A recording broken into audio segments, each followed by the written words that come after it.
There are a lot of what ifs that we could ask that could propel or hold back gold and silver prices.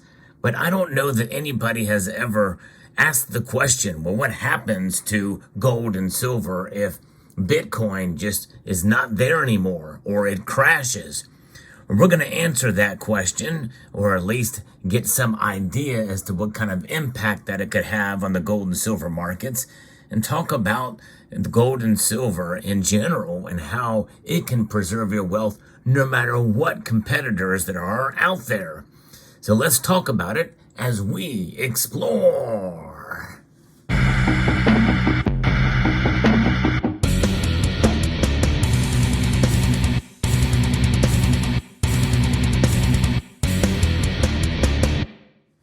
I use the term competitor or competition very loosely because I think that Bitcoin is not really a competitor.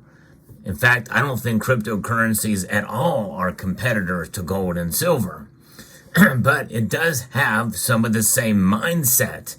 Decentralization is part of the big motivating factors that come into play when putting your money or investing in a certain asset class like alternative currencies, right? And of course, or alternative forms of money, however that can be defined. People have strong opinions about that, but nonetheless, there is no doubt and no mistaking that Bitcoin is used for transactions. We see that today. In fact, you can even go on precious metal bullion websites and you can buy gold and silver with Bitcoin and other cryptocurrencies as well.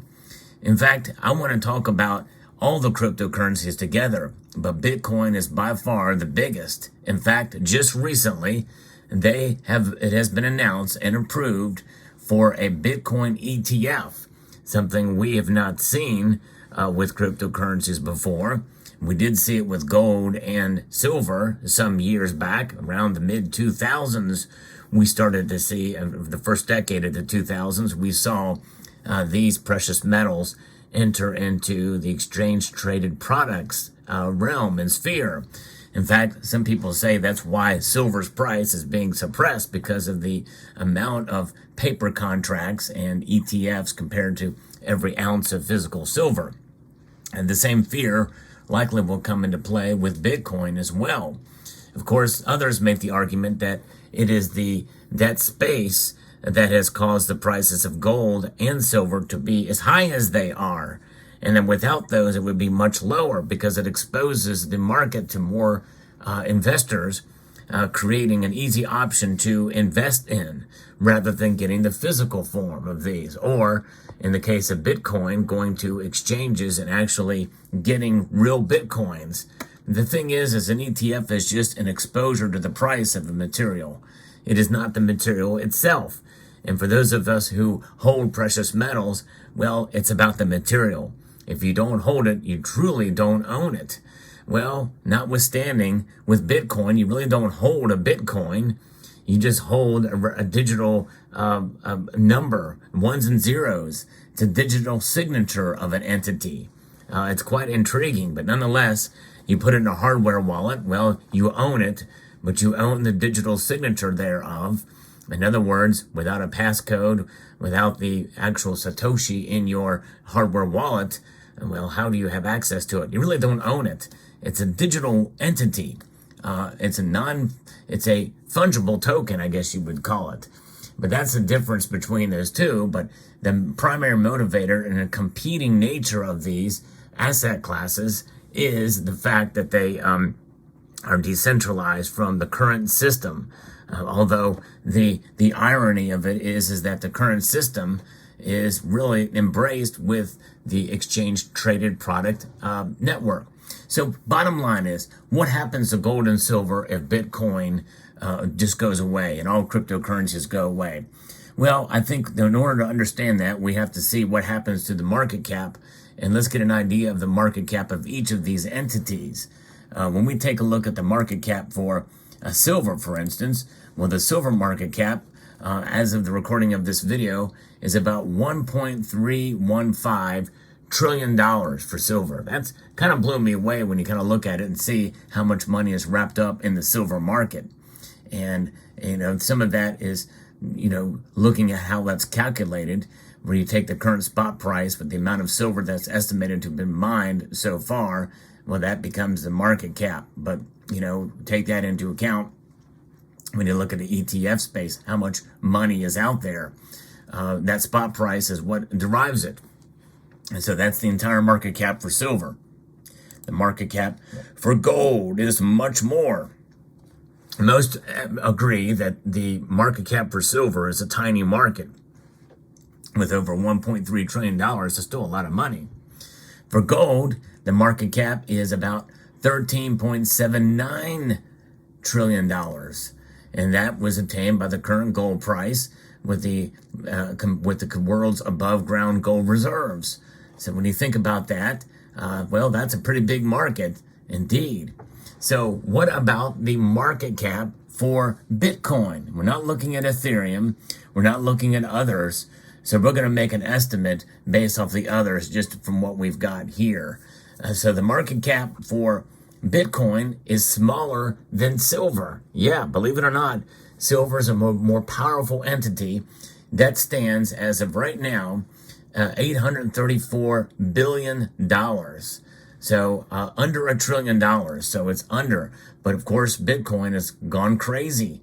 And we know now with the ETF coming aboard, some predict that we're going to see Bitcoin hit its all-time highs again. So Bitcoin is the absolute dominant cryptocurrency out there. I don't know what Ethereum is. I don't know what these other cryptocurrencies market caps are, but even if we take those into account, more than likely it's going to still be maybe around $1 trillion, if that. Still smaller than the silver market. So let's say everything is just wiped out. Let's say it crashes, it goes to zero. What's going to happen to gold and silver? I think that you're going to see both of those markets potentially climb, but not all of that money is going to go directly into gold and silver. They'll find something else, or they'll just, they'll take their losses and run, or they'll just take their losses. The money essentially disappears, right? If that goes away. Will they reinvest, so to speak, in gold and silver? I think probably some might do it, but I think it's going to have a marginal impact. Not much impact at all. We could see the price spike up a little bit, but not by a whole lot, I don't think. And given the nature and size of these markets, and given the attitudes of cryptocurrency holders out there. Now, I've seen them on my channel. There are people who diversify. They believe in gold and silver, but they believe in Bitcoin as well. Bitcoin's done well. They've actually been able to profit from Bitcoin. But it is a speculative asset. That's the difference. So people are hedging their bets with emphasis on bets, speculation. Gold and silver are not seen or should not be seen as speculative assets. Indeed, they are not. They are hedges. They are insurance policies against economic instability that we find ourselves very much a part of in this day and age. And so therefore, when we hold them, a lot of us hold it in physical form. There are some, I've not seen many that frequent my channel that do not have any physical gold and silver, but they have a lot of money tied up in ETFs. But so it just depends on your point of view. But I do think that gold and silver indeed proven themselves as that hedge against economic instability, and having in the physical form, which means you're paying premiums for them, is something that is quite valuable. And something that is a little different mindset than a lot of the crypto holders of crypto out there. They don't have to be mutually exclusive, but there are a great number of folks that feel there is a competition between the two. You either hate gold or hate Bitcoin, or love gold, or other cryptocurrencies. And there's a lot of them out there. There's thousands of them. And there's also non-fungible tokens, and there's other variations of them. You have Bitcoin Cash, you've got, Ethereum, Litecoin, Dogecoin, all these different types out there. The market cap of all those things combined, I still think would probably be smaller than the silver market. But it should not be assumed that if the thing crashes and all cryptocurrencies just lose value and they go away, which is an extreme situation. So the more realistic option would be something in the middle of that, and they become unloved. Well, people are going to take their money and move it elsewhere, and they may not necessarily just go into gold and silver, because I think there's a different enough of a mindset out there other than the decentralization, and that is a relatively minor thing. I think most holders of Bitcoin look at it as an investment, as a speculative investment. They've done very well with their investment. So I think it's enough of a different of a mindset that I don't think it's going to have that much impact. But even if you were to take 100% of all the market caps of cryptocurrencies and move it into gold and silver, I think it will have an impact, but maybe not as dramatic as some people might theorize, given the market caps between the three entities.